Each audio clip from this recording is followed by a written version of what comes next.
Thanks for coming, everybody.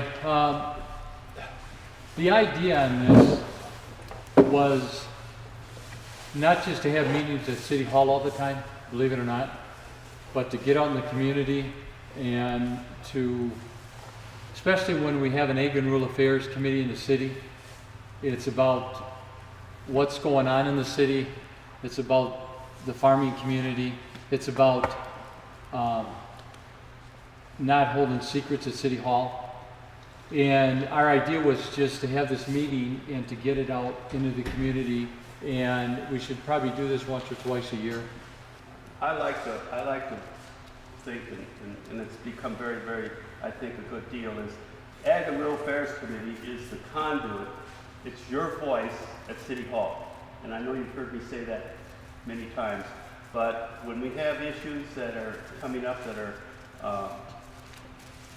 monumental in some cases, we are the ones that are going to take it and we're going to run it through the system or help you run it through the system. Anything, as you know, that takes place in the rural area, rezoning, a big issue or any other issues like that, well, I want you to feel free to work with us.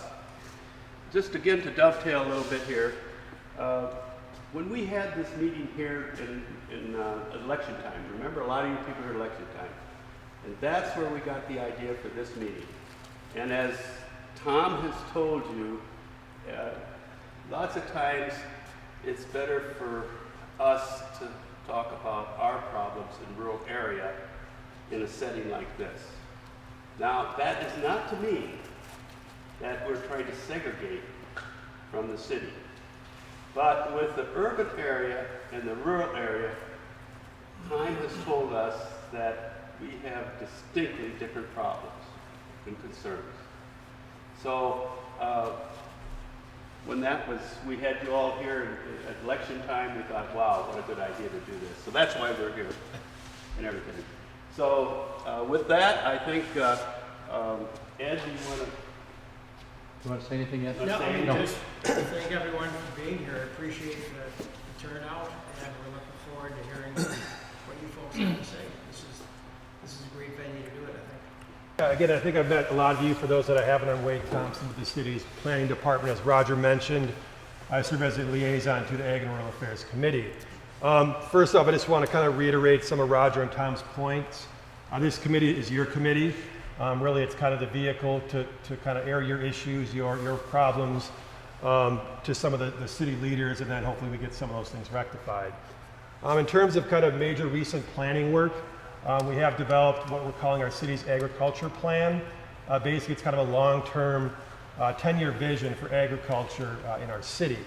It talks about supporting a lot of what you guys are doing now, but also what you might be doing in 10 or 15 years. So I want you to really think about, again, the ways that the city can support what you're currently up to, but also kind of keep an eye towards the future. And that's really what that planning document is all about. That plan also talks a lot about the local food system. It talks about small-scale agriculture, which is kind of an emerging trend in agriculture. I know some of our committee members are doing some work on that front. So maybe just summing up, again, this committee staff is here to work for you guys.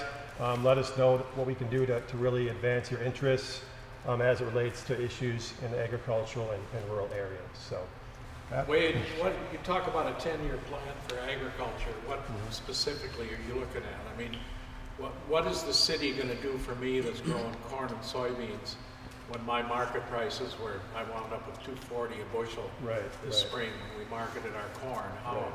Well, I think the first thing is the city understands that for agriculture to be viable in the city, we need to protect land. We need to make sure that there's land available in the future for agriculture. So I think part of that is just zoning our land use plans that really make sure the land is available. As it relates to kind of market conditions, those things are beyond our control at some level. But what I think we can really do is identify opportunities that may help landowners transition into the future. So the corn and soybeans aren't where it's at in terms of market prices. Is there something else that a farmer is looking to do that will better kind of make them whole in terms of market value? So really we're talking about opportunity. If there's opportunities that landowners see. Let's talk about it and figure out ways that the city can really support agricultural landowners. You talk about the 10 to 15-year plan. What happened to the 50-year plan that they stuck us with? 50-year plan, you talking about a comp plan? 5-0. Yeah, so there is a city comprehensive plan which talks about essentially development, but also preservation of agricultural land. We are a city, we are going to grow. I think that plan tried to reflect a balance between development and preservation. When you say stuck with, I realize that probably means you didn't feel like you were involved in the planning process. We are going to be updating that plan probably this year or next year. We certainly invite all the input you have to help make that a plan that you think better addresses some of your needs and issues. But that was a state mandated plan. So We will monitor the harvest and how it's going. And if we see we're late, I mean, we could set a date and it's going to be right in the middle of it, or it's early, why not? But I think we'll monitor the harvest time and then maybe reach out to us and have another get-together like this. I think that would be the best thing to do.